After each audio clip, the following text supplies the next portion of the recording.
to replay these sessions via our webpage, studentsunions.co.uk. Over 70 sessions for you to have a little look at and replay at your leisure over the next month.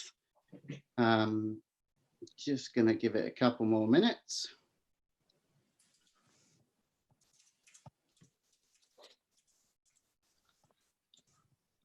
So let's just see who we've got in the room.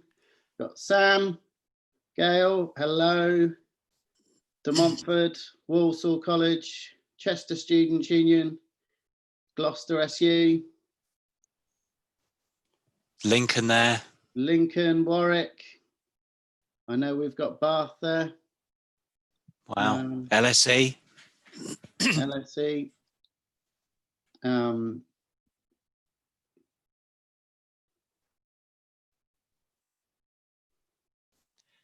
Just hi, Jasmine from Brighton. Great stuff.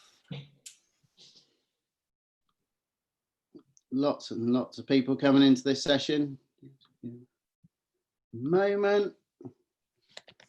God, if I didn't think I could multitask before, I don't know whether I feel better or worse at the fact that I'm desperately trying to multitask whilst hosting this session. So yeah, so we're kind of 4 minutes in.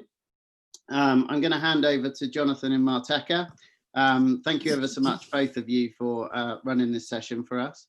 I'm sure it's going to be really, really interesting. So as a reminder to anyone, if you've got any questions for the guys, you are able to ask that via the chat function. And if you have any problems or technical issues, you can obviously ask in the chat as well. I'm going to hand over to Jonathan and Marteka now. Thank you ever so much, and hope you have a great day. Hey guys. Morning. Yeah, hi everybody. Thanks for the intro. I see we've got a few people still joining, so I'll keep admitting somebody when they join. So I'm just going to sort of kick things off after the intro. Welcome everybody to this session. Why don't I let Marteka introduce herself, and then I'll come in and introduce who I am, and then we'll get things going. Hi guys, I'm Marteka. I work for Benevolent Health. I am the founder of Benevolent Health. I'm a mental health expert. So today we're going to talk all about mental health and transitioning back to work, some of the trends that I've seen working in the sector, and then we're going to give you some tools and tips on stuff that you can do where you are. So I'm over to you, Jonathan. Brilliant. So I'm Jonathan. I'm CEO of Breathe HR. We're an HR software tool for small businesses. We work with companies across the UK, but I have a particular focus, and Breathe does a lot of work around company culture. And the whole COVID-19 issue and the lockdown has been a massive issue for companies and how they cope with that. And the companies that we've seen that have done really well with the process of going into and now starting to think about coming out of lockdown are ones where they've been deliberate about their company culture. I've got this theory that every company, every organization has a culture, but not everyone knows what that culture is. They're not deliberate about how they nurture and how they manage that culture. And we released a report just as lockdown started. Actually, we've been writing it and researching it since January. We released it just as lockdown kicked off. It's the Culture Economy report, which is available from our website, and that's looking across the small organization community and saying what's the importance of company culture, and how does that affect organizations, and which organizations have got a great culture, and can you actually see the effect of that culture in their results, in how they run, in the happiness of people who work there, and indeed, you know, if the organization is for profit, can you actually see the effect on the profit? And the results, this is the second time we've run it, the results are staggering. The importance of culture and how that reflects on the results, in how employees are able to to thrive in an organization, then if employees thrive, then clearly the customers or the service that they're doing is so much better. So culture is incredibly important. And, I want to kick this off with when we all went into lockdown. Now, some people saw it coming, but for most of us, it was not quite an overnight thing, but we maybe had a few days, maybe a week's notice. And, we just had to go in. There was no choice. It was a government dictate. We just had to do it. And when an organization has to make change in a very fast, very predictable way, then change happens incredibly quickly. So, the change into lockdown wasn't really a hard one for any of us. We just had to do it, and everybody almost got into crisis mode and just made that change. Then we all started to work out how we can work remotely, how we can get the tools to support us. But more importantly, I think real forward-thinking organizations started to say, well, what's the effect on our people? Maybe we've physically got them able to be working from home. Maybe we've managed to sort out the comms and, just how we talk to each other. But what is the effect on our people? And that's where Zoom or Microsoft Teams or chat all kicked in. And we started to experiment with, how do we run online meetings? Can we run an all hands meeting with everybody in the organization? And then I think the real forward thinking organizations took it one step further and said, all right, so we know some of our team members are going to be suffering in this. They're going to be, at worst, they're going to be scared, but at best, they're probably just going to be apprehensive. But either way, they don't know what's going on. They're feeling disconnected from the organization. So that again is where culture kicks in. If an organization has a real communicative and connected culture, then they know that they need to keep talking to their people. We as an organization, we stepped up the number of meetings we had. So from the leadership team level, we were meeting once a month. We then started meeting once a week. We started having regular all hands meetings every Monday. We had team drinks on a Friday night, all virtual, clearly. Every team had a daily stand-up.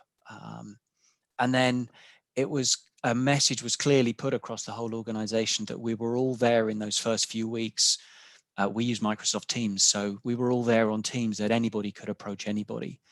And we started to share a lot more information about what we were thinking. And really, I think just sort of to draw this little introduction to a close, what we found was that we had to embed mental health awareness into just every moment of our day, because the risks and concerns around our people were just so heightened that it just had to become part of our core thinking. And from my perspective, I think that's where we're going as a future. One of the pieces that we had in the blurb about this talk was the future of work. And, Marteka and I were talking yesterday about, in prep for this meeting, about how the future of work, it just has to be where mental health awareness is embedded into the work of a manager. So a manager or leader in an organization needs to be able to, they need to be able to budget, they need to be able to use Word, they need to be able to communicate, but equally they have to just be thinking instinctively about the mental health of their teams and indeed the organization. So I don't know, do you want to pick up on any of that, Marteka? Yeah, I mean, just as we go into the digital age, the age of surveillance, and we're moving into this new culture and way of working, I really believe that mental health is going to be something that we all need to be aware of, that we all need to have an ability to kind of know what to do when we start to feel stressed or anxious. And so I think it's going to be a core skill, just like using offices or being able to use email. I think it will be one of those essential skills on job descriptions. I really feel like it's going to be something embedded within company culture and values, and also within our performance appraisal processes in terms of how we look after our people. So our emotional resilience suddenly becomes top of the agenda. Yeah, absolutely. So we were just touching there on the future of work, and the whole topic around today is mental health in the return to work. And I just wanted to put some thinking around that, in that I see we've gone through a number of stages of this already. As I say, we went from no knowledge to maybe a moment of denial, and then a forced lockdown, then a period of time to adjust into lockdown. Now we're in a period of time where we're adjusting to the idea of coming out of lockdown.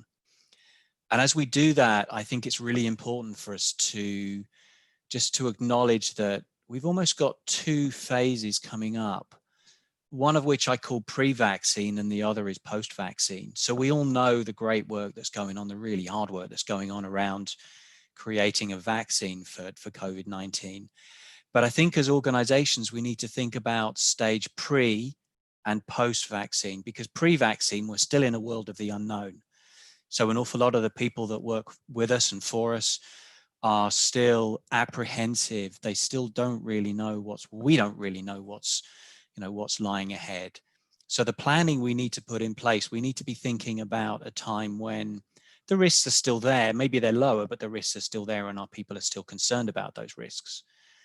And then the reason for separating out the post-vaccine time, and we don't know when that'll be, hopefully it's going to be pretty soon, but the reason for separating it out is because I don't think we can plan for that time yet.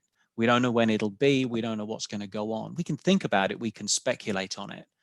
But I think we have to be planning now for coming out of lockdown into a world where there is no vaccine. And that'll maybe take us, 3 months, 6 months, 9 months, depends on how optimistic or pessimistic you feel.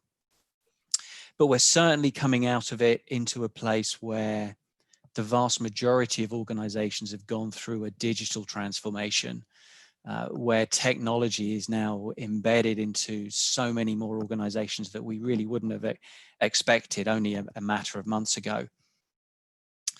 But the key with that is that even though we're now able to say that we're much more digitally enabled as an organization, we have to recognize that our people all move at different speeds. So we've got people who are sitting at home, maybe they're using the technology, but they're barely hanging in there. Some people will be way in there and totally adopting it.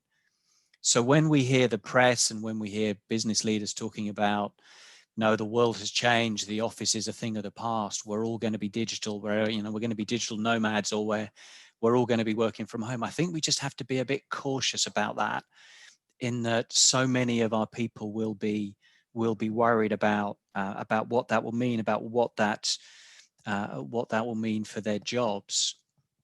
So a chip in here, Martika. I'm just talking away, but I know you've got some really interesting views on the future of work and what that's going to do. Yeah, I mean, I think we get into some of this in the content, and guys, you are going to be participating. This is full participation here, so we've got some exercises for you. But I think certainly in the future of work, and certainly some of the things I'm seeing, some people absolutely love working from home. It's like their dream come true. They don't have a 2-hour commute every day. The time that they've got back, they're doing more of their hobbies, the things that they love. And other people find it a complete nightmare. Their homes are not set up for home working. They don't have a space. They're on a dining room table. They're not in a comfortable chair. They're constantly distracted. Some people are juggling homeschooling their kids, and so working from home becomes something that you have to fit in, as well as homeschooling, as well as doing your life, and all the challenges of that with home and work start to become really, really blurred. And we'll explore that a little bit more once we get into some of the content. Brilliant. Okay, so just before we head into an activity, just also want to touch on another area that we're seeing is causing quite a lot of concern and stress and anxiety in organizations. And that's as people start to come out of furlough, we're seeing that people are feeling that coming out of furlough is going to be incredibly difficult because they've been used to the time at home. Maybe they're looking after kids or relatives or their carers. But equally, other people are coming out of furlough and they can't wait. So some people are feeling guilty because they've been furloughed or maybe angry at the organization. Some people want to come out of furlough, some people don't. You then go back and you merge those people with those that have been in the organization all the time. Some of those people have been very grateful for the jobs. Other people have felt that they've been overloaded and that people who are on furlough have just been swanning around doing nothing in the sunshine. So there's a huge amount of friction that's potentially just bubbling away under the surface. And it's just something else that just adds to that anxiety level. So, you know, there's a huge amount going on there. So why don't you kick off, Martika, with the activity we want everybody just to think about for a few minutes? Okay, so has everybody got a piece of paper and a pen next to them? Just type a Y in the chat box if you have. Because I want you to just draw 3 lines on a piece of paper like this. Just 3 lines. Fabulous. Thank you for the yeses.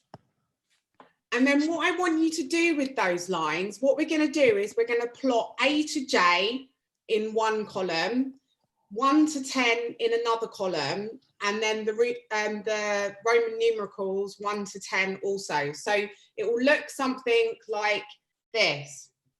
That will be your first. So I want you to go across and not down. Type Y if you understand that.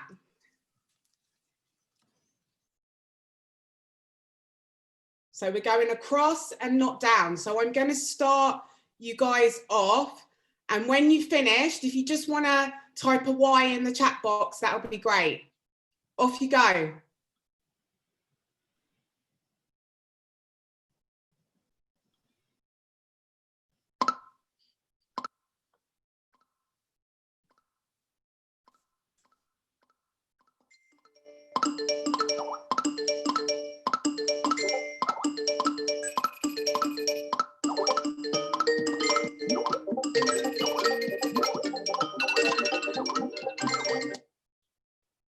So we all finished more or less? Perfect, perfect. Got lots of yeses in the chat box there. Thank you very much. So I'm just going to start by talking about stress, and I'm just going to share my screen with you so you can see my slides. Can you see this? Yes, we can. Perfect. So in terms of stress, I'm sure you're all familiar with the idea of fight and flight. And what I really want to say about this is that when we're stressed, when we feel anxious and we're full of fear, we really go into that fight, flight or freeze mode. Like we get inside our crocodile brain. And what starts to happen is that we can't think straight. So our heart rate increases, our pupils dilate, we start to feel sweaty, and we shut down and we're either really stuck or we just want to run. And the other day I was watching a documentary, and there was a lion that was hunting a gazelle, and the gazelle was running. And as you know, gazelles can run way quicker than lions, and they could easily outrun the lion. But how the lions hunt is that they jump out on the gazelle, and the gazelle gets scared, and instead of thinking and carrying on running, it actually freezes, turns round and then runs back towards the lion that's chasing them, when in reality they could have outrun the lion and got away. And that's what happens to us when we get really stressed. Our brain shuts down and we just can't think anymore, and so it's very difficult to make decisions and to be logical. And really understanding about that response to stress helps us to slow things down. And sometimes when we feel stressed, I think the difference between normal stress and digital stress, as you were doing that exercise with all of those constant interruptions and noises, and that's what it's like for us, working from home with all the distractions that we have, if you've got 2 screens on your desk, your phone, all these digital gadgets that ping off notifications and tell us that we've got to a meeting, or we need to do this, or all of these distractions. And really it impacts how we think, increasing our stress. So our cognitive skills and our attention and our memory are disrupted by all of these noises, just like you guys were when you were doing that exercise. So the situation that we're in now, working from home, is not actually remote working. It's not remote working in the normal sense, where you've made a lifestyle choice to work from home and you're set up to do that. How we're working from home at the moment, we've kind of been thrust into it for many people. So actually the boundaries around our work and our home are quite blurred. And I think, sorry, can I just butt in there a second? I think it's just great, because that exercise for me was such a great demonstration of that, because we're all working from home. We're not used to the instructions or the level of communication that we all get in the office. So if you found the instructions slightly confusing, maybe you couldn't see the bit of paper, then all of a sudden you started to do something and you were given another task. And then the background noise came in. That's what an awful lot of our people are feeling when they're working from home. So I just wanted to stress that, because that is such a good indication of how often our people are feeling.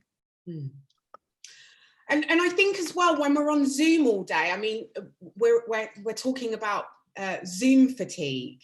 And actually, I think there's something about digital fatigue. It's not just on Zoom.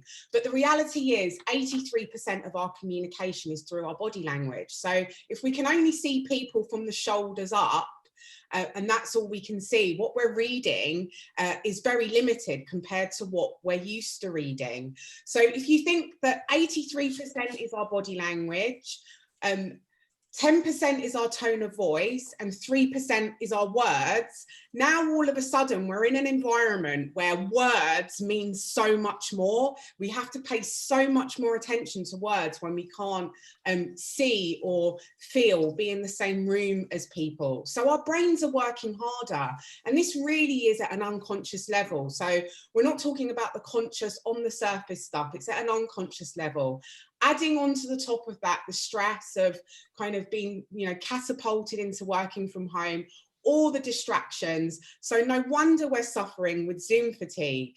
Have you heard of this before, Richard? Is this something that you guys talk about at Breathe? Yeah, totally. It was one of those subjects that sort of was just bubbling around when we were talking to various companies. And then all of a sudden, it almost became a self-fulfilling prophecy that people actually started to hear about it and then started to think, oh yeah, you know what, that is pretty tiring or pretty bad. So yeah, we're hearing it a lot.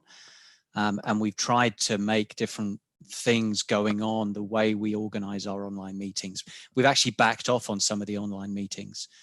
I've had some meetings where, just to shake it up, we've actually gone on to phones, so just voice. And with some people, I've gone out for a walk while I'm on the meeting, just to try and shake things up, just to change things around.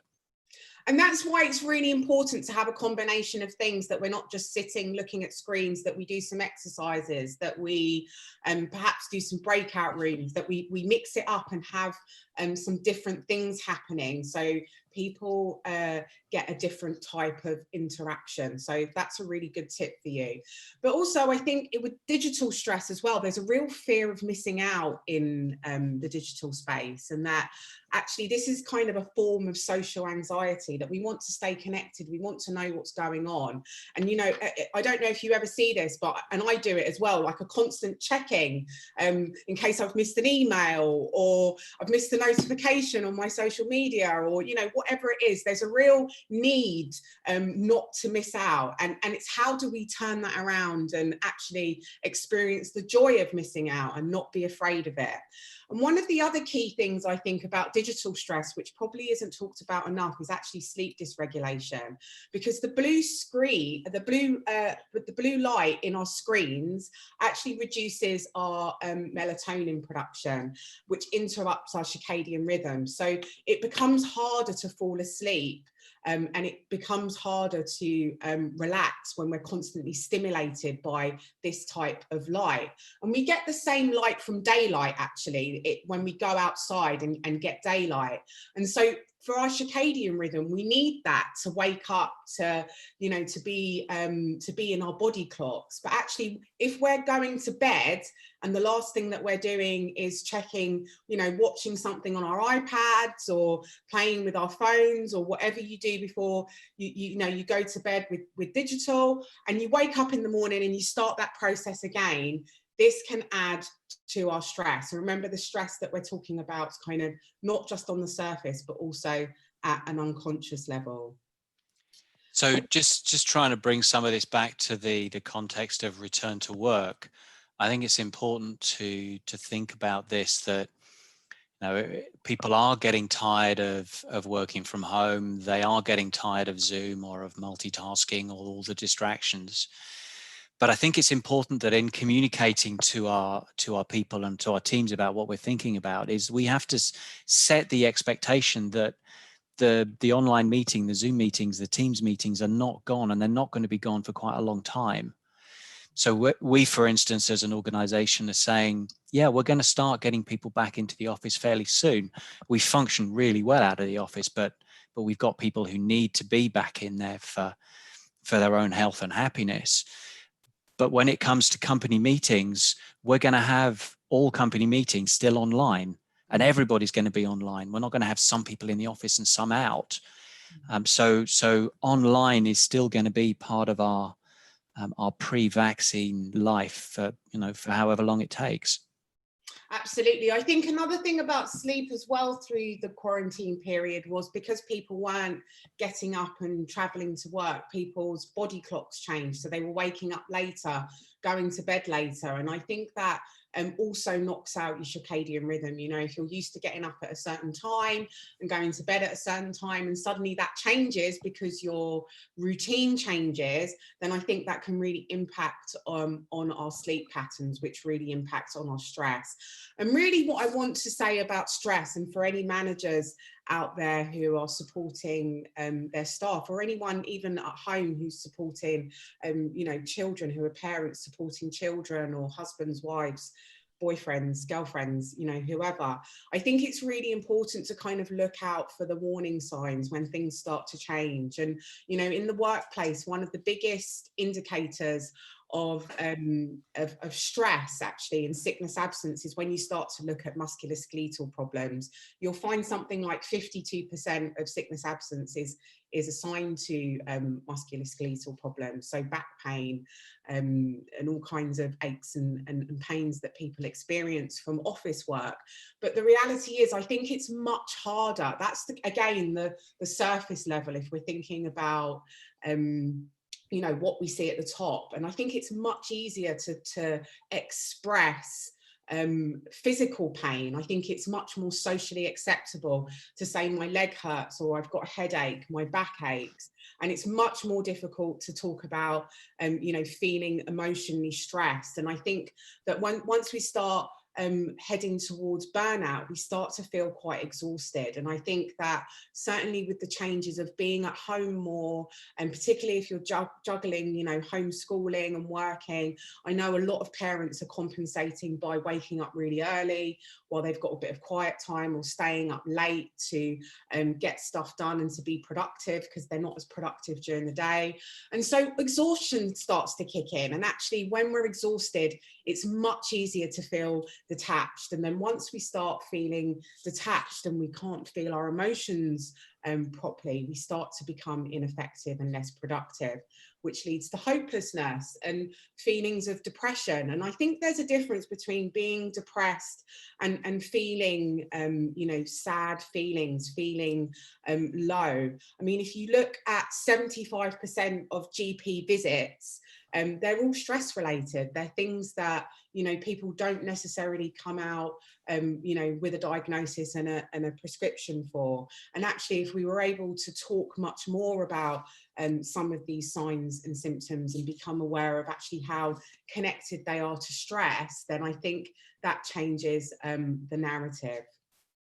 Jonathan, I don't know if you want to add anything to. Yeah, no, I think it's all really good points, and I think it's, again, just trying to bring this back to the context of why we're here today. And it's It's just that everything is heightened in the world we're in at the moment. The people's awareness of how they're feeling is heightened at the same time as they're shut off from their ability, or seem to be shut off from their ability to get help for that.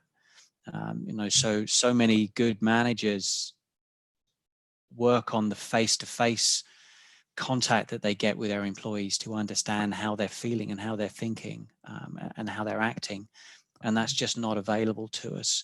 I love the point that you made when we talked about the difference between mental health and mental illness. And for me, that was a real wake-up call, that mental health is something that we work on all the time. It's like our physical health. Mental illness is almost a case of, if I understand it right, of when it's gone too far, when we're not well, when there's something to, if I can put the phrase, to fix or to work on.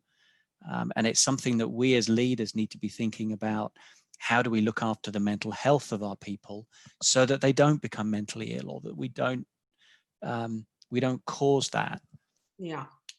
So, I mean, building on that point, and I know that you guys are academics, so I wanted to give you a paper because I think Keyes and Huppert talk about this really well in their paper on the state of wellbeing, and really what we have in the UK and what we've built into our systemic thinking. And this is a frame to gather meaning and to kind of think about some of this stuff, is actually we really treat mental health from an illness perspective. And, you know, when we look at the stats that are bounced around, like 1 in 4 people have mental health issue, actually they have a mental illness. So, you know, we're talking about diagnosed depression, anxiety, PTSD, and some of the serious mental illnesses. And often the problem that we have is that when we're talking about mental health, our frame of reference is mental illness.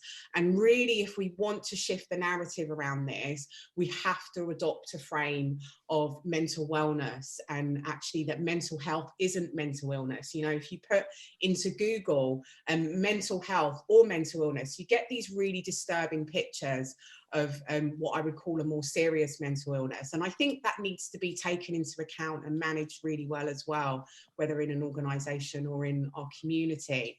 But actually what we're talking about predominantly in an organisational space is wellness, and how we can keep people mentally fit, which isn't all of these pictures. It has a much more holistic perspective, and Keyes and Huppert explore that really well. And what I really want to say about mental fitness actually is, you know, how do you take care of your sleep? How do you, you know, nurture your relationships? What do you eat, and how do you exercise? Do you move enough? This sort of stuff really keeps us well from a preventative perspective. And what about our financial well-being? I think COVID has certainly sparked for many of us anxiety around finances, particularly if we've been on furlough and you're not sure about, you know, if you're going to have a job to go back to, and if your organisation is going to survive. It stirs up all of these feelings around uncertainty. And I think if I just chip in there, one of the things that we've found in the work that we've done as an organization on culture is that it's so easy for leaders to look at that list and say, well, that's not my responsibility. That's every individual's responsibility. But if we as organizations want to thrive, want to achieve the things that we've set out to achieve, then actually some of that does become our responsibility. We can't sit over our employees and make sure they get enough sleep, but we can make sure that they know we expect them to switch off their devices at a sensible time in the evening. Now, we can make sure that they know that they can go out for a walk or get some fresh air during the day. We can provide them with stimulus, with training, with some level of connectivity. And that's something not only can we, but we should, because it will benefit us, because it benefits them. Yeah, I mean, the reality is that actually some of this stuff we have to do it ourselves. Like, we're responsible as individuals to take care of our well-being, to take care of our mental fitness. And I think it's the role of an organisation or managers to create a frame around promoting these kinds of behaviours and supporting team members to think about these things and to increase the level of awareness, actually. So when we're talking about, you know, getting enough sleep and how much is too much sleep, do we have these conversations? I mean, for the average adult, 6 to 8 hours is the recommended amount, but actually some people don't need that much. Some people need more. So, you know, how do people know if they're getting enough sleep? How much attention do we pay to, you know, what we're feeding our body, exercise? Certainly in an office environment, I've worked in lots of different organisations, and it's interesting, actually. In one organisation, I won't say the name of it, it's a health organisation though that deals with something to do with blood sugars, and I've never seen so many sweets and cakes in the office, you know. So all of these things impact our moods and how we feel. And I'm not saying, you know, we shouldn't have this stuff, but I think it's much easier in lockdown when we're sitting next to the fridge to go and get a nice sugary fatty snack than it is to eat a salad. So we have to think about all of these things, and how do we train our brain? How do we build our emotional resilience, our intellect, our memory? What do we do to stimulate our minds? Because actually, if it's all digital, which a lot of our recreation time is at the moment, how is that affecting our brains? And then I think the biggest change with COVID has been around making connections, and obviously our connections on social distancing has really changed how we connect with our family, with our friends, with our neighbours, with our loved ones. And, you know, someone said to me the other day, I just miss having a hug. And so, you know, this stuff it is really impacts how we feel about ourselves inside, and actually being aware of it and being able to make a choice to make better choices can really shift our well-being and how we feel. So I was just thinking, if I interrupt there for a second, I'm just keeping an eye on the time. Yeah. We found out at the beginning that they'd like us to shut the time down a little bit quicker than we were planning. So we were going to send you into breakout rooms to do an activity. But why don't we spend, if you're okay with it, Martika, why don't we spend sort of 5 minutes just going through that as a group? Yeah. It would be good to finish maybe with the stress bucket, but I definitely think we should open up for some Q&A, and maybe we do that at the end, because I think that's a helpful tool to go away and do. Yeah, definitely.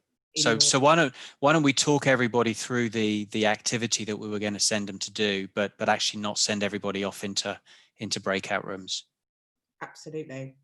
Shall we open it up for Q&A? Sure. Yeah. Do you want, and then we'll come back to that. Does anyone want to? We just want to invite people to ask any questions.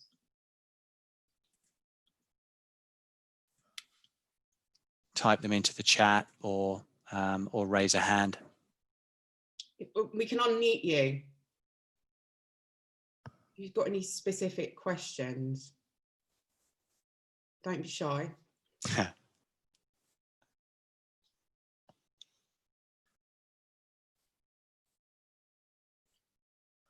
Okay. Well, say if you come up with a question, and here we go. So from Lisa. We should bring teams back together. Yeah, I mean, I would say that the first stage of that is really early communication. So is actually starting to tell your people that that you're going to start thinking about how to bring them back. So you can't start the process early enough. They'll be wondering when you're going to start. So the first thing I would say is to get that process going. So to say, we're going to kick off discussions. Maybe we've seen some good things around companies running surveys. So just getting a mood. So doing a really quick online poll as to how people are feeling, what they're thinking about. Are they ready to come back? Are they concerned? So just things around that, I would say, is the starting point. What about Martika? You got anything to add? Yeah, I think there's a real anxiety about the unknown, and we've touched on it a little bit in terms of the reframe to talk about mental health as opposed to mental illness, and I think that it's really important that managers and even within peers, I think peer-to-peer connection, and that's what's been, I think, really valuable in furlough, where people have made their own kind of peer-to-peer support system and have been able to talk to each other. Because I think sometimes with managers and with organisations, there's a fear of kind of, of the power and the hierarchical structure. And I know that's flatter in some organisations than others, but it definitely opens up much more real and genuine conversations when there's that kind of peer-to-peer support. And I guess that has to form quite organically in terms of, you create the structures for these conversations, but people are able then to, form their own groups and their own way of being. But one thing I would say about anxiety and managing different people's anxieties, I think one of the questions was around how to manage people returning from work who have perhaps been shielding and have health conditions. And I think it's really important to be able to listen and not make any assumptions about kind of where people are at with that. And what I've seen work really well when there's a bit of a mixed model, so people can opt to stay at home or they can come back to work. And I know in some businesses, in some cultures, that's not possible because you need people in a place. And so it's how do you have those open discussions? And I think sometimes as managers, we're keen to fix problems and to problem solve, and that's a good skill. But I think it's really important in these times that we have an approach that's very inclusive and listens to that person from their perspective and what their concerns are, and because then you're really able to address that individually. And I think there's a need for policies and processes and procedures, and obviously the bigger your organization, the more you need them. But I think that's why we have managers, isn't it, to interpret those policies and procedures. So actually, if you're writing processes and standard operating procedures around some of this stuff, that there are going to be people that fall outside of that, and it's like, how do you accommodate? And so it's being really flexible. And I really like the acronym OARS. I use that a lot when we're thinking about complex situations. So the idea of open-ended questions, affirmations, positive affirmations, reflective listening, and summarizing. And if you can incorporate that into conversations with people, believe me, it really helps to manage anxiety. And that's what people are often expressing to you when they're saying quite concrete things like, I'm scared, I don't want to come back to work. It's just like that conversation with the GP around, I've got a headache, I've got back pain. It's that surface level stuff. And if you use OARS to open up the conversation, you're going to find that, people tell you really what they're afraid of and what's worrying them. And some of the things that you're going to be able to support with and make reasonable adjustments, others things you can't, and you can be really honest about that. So I encourage some really open and honest conversations, and then some practical, kind of clear boundaries around, what the office is going to be like, and what the expectation of people being there is going to be, particularly around social distancing, around, hand washing. Have you got sanitizers up on the walls so people can sanitize their hands? All of those practical things need to be thought about together with creating a container for anxiety. Brilliant. Just a quick question in there. Do you want to type into the chat, Martika, what OARS is? So OARS is from motivational interviewing. I'm actually running some masterclasses next month. I'm going to put a link at the bottom, so you're all welcome to attend those. And we'll talk about that in more detail. One other thing I wanted to touch on with the questions in mind is that it might sound a little bit textbook, but for me, a manager solves people's problems, whereas a leader helps other people solve their own problems.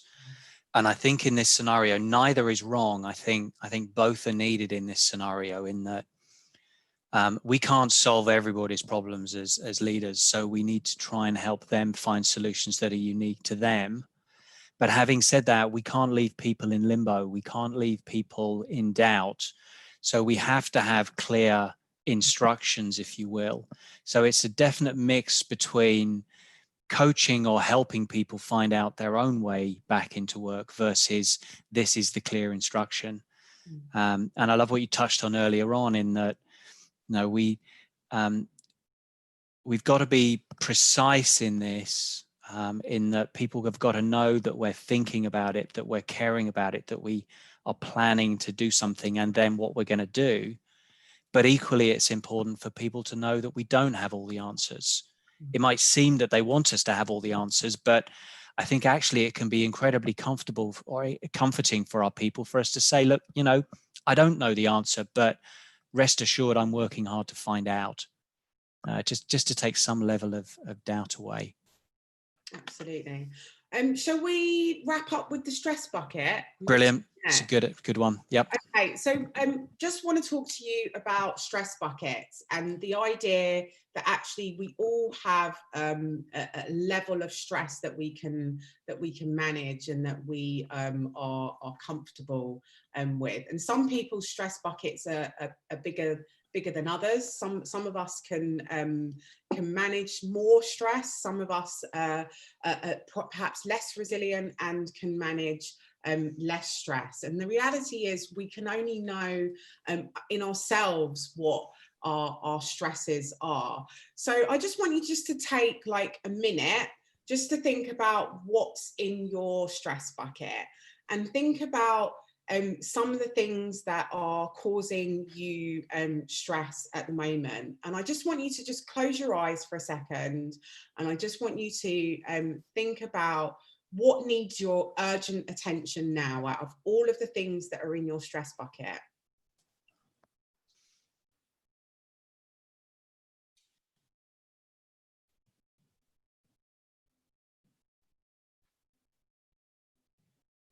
And I just want you to pick the top 1, 2, or even 3 things that you can make a change with, because some of the things that are stressing you can't do anything about at this moment. And it's really important to be mindful of what's in your sphere of control that you can change and what things you can't, because if we try to do everything all at once, actually our resilience or our tolerance for stress gets much smaller. So just think about pick even one thing that you can do something about this week.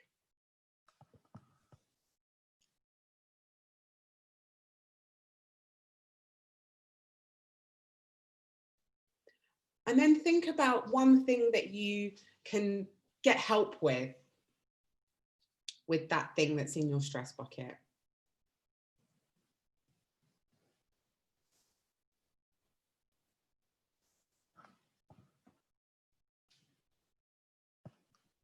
So that's just a simple exercise that you can go through with your team, or even in your home, but you can quickly find the things that you can prioritize, and some things that you kind of have to accept that are not going to change this week or next month, that you will have to tolerate, because actually the more you're focused on the things that you can change, the bigger your stress bucket becomes, because you can manage better with uncertainty.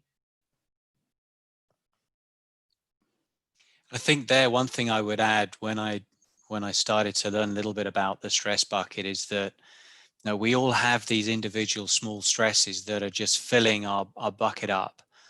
And the way it was described to me was that moment when you're standing in front of the office kettle and there's no tea bags, and that's the moment when you go, it's nothing to do, the fact that it's tipped you over the edge is nothing to do with the fact that there's no tea bags. That's just the final straw, that it's everything else. And it's recognizing in ourselves, and as leaders, more importantly, in our people, that everybody's bucket's pretty full at the moment. And that's why we've started to see a really good trend towards resilience training, Because for me, as people start to become more resilient, their bucket gets bigger, they're able to handle more. Absolutely. But once they're able to handle more, then we got to make sure that we just don't pile more in. So in the context of returning to work or returning to the office, now maybe without trying to sort of generalizations, maybe the people who've been furloughing, maybe their stress bucket has been smaller, or maybe it's focused on home things rather than work things. Maybe people that have been still carrying on working have got their stress bucket is just so full. So everybody's going to be slightly different, and we just need to be very conscious of that for the people that are working for us, that the return to the office may well be one thing too many for them at the time, or maybe we can help them solve the problem about going back into the office, or start to allay some of their fears so that it's not such a big issue for them. So I think that's a really useful tool. I mean, you can choose what you put in there. The more you become aware of it, and the more you become aware of how internally full you are, your mental real estate. And I think that's a separate webinar. But, you know, we really don't guard our minds in terms of the things that we allow ourselves to think about and fill up inside of us. And so once you do practice some of these things, and some of you may practice breathing, meditation, yoga, mindfulness already, and you create that space where you can think, that actually the more you're aware of what you're filling yourself up with, and then you can make choices whether you want to have those things in your stress bucket, or you don't want to have those things in your stress bucket. Because I think what happens a lot is that we just go through life, you know, with all these things pouring in, and we don't have an awareness of it. So it's really kind of, you know, getting under that surface level stuff and understanding, you know, what's inside my stress bucket, what can I prioritize today, and what do I need to get help with. Brilliant. So look, again, I'm just conscious of the time. Martika, if you were to say one thing, just to try and draw a conclusion, one thing that people need to consider about the mental health of their people as we start to come out of this lockdown and start to get back into the office, what would that one thing be? I would say the reframe. So from mental illness to mental health, and that we all have mental health. So, you know, the idea of talking about mental health from a wellness perspective, and not from the frame of illness, that means that it's inclusive and everybody wants to have that conversation and wants the skills and, you know, wants to be involved in it. And it's not so much of a shaming or stigmatized thing. And that if there are people that have mental illness, which some people do, I think it's about, you know, making sure they have the right help and support. Brilliant. No, I think that's great. So important. And maybe the one thing that I would add is, again, it's another commonly quoted thing, but it's communication. You cannot start communicating about these things too early. So, you know, I would say you start to say you're thinking about thinking. We've just started to think about how we might go back. We're still thinking about how we might go back. These are our early thoughts about how we might go back. So you're just edging people along on that journey. You're not overloading things into their stress bucket, and also show them you're vulnerable by saying, I don't know the answers, but I'll come up with it. So heavy on communication is where I'd add. So look, I think we're sort of we're approaching past, which is our deadline. Hopefully you found the session of some use. How's the best place to get hold of you, Martika, if people want to find out some more or contact with you? So we're running some masterclasses on the 1st of August. We'll go deeper into Zoom fatigue, building empathy in conversation. So what I was talking about earlier with oars, and we're also going to be speaking about belonging and inclusivity, because I think that the Black Lives Matter movement and BAME is such an important topic for organisations coming out of quarantine. So there's a link to the masterclass in the box. It's completely free of charge. So please register on, share with friends, whatever you want to do. I will also add in my LinkedIn handle, because I do post a lot of videos and tips and tools around, you know, things that you can implement. You know, some of this stuff is You know, you don't need additional resources to do it. You can use very simple things to make this at the top of the agenda and make these conversations part of what you do every day. We've also got a podcast, so you know, feel free to listen to that. Always looking for guests if you you know, fancy being on a podcast. So thank you so much for participating. It's been an honor. And if you've got any questions, type them in the chat box or let us know. We can answer them after this as well. But if anyone wants to ask anything now, we've got like 3 minutes to do that. Yeah. Just before that, I'll by all means enter the questions. I just want to say that LinkedIn is a great place to get hold of me. Feel free to look me up there. The Breathe website, on our blog, we have loads of great resources. Our contact team have got some fantastic resources around company culture there. So please look us up there. And then we've got, I think we've got about 40 odd student unions around the country who use Breathe itself to help manage their people. So we'd love to have more of you in there. If you can find another student union that uses us, then they can give you a discount code and you can get a little bit off as well. So I'll just echo what Martika said. It's been a great privilege to be able to give this talk. Any last minute questions, be awesome. If not, please check out all the resources, tap us up outside, and we'd love to keep the conversation going. It's such an important conversation. You know, don't be afraid to, there's no silly questions. Yeah, totally. Good. So before they kick us off, we'll say a final goodbye and wish you all a happy Thursday and Friday and heading into the weekend. Cheers, guys. Bye, guys. Bye.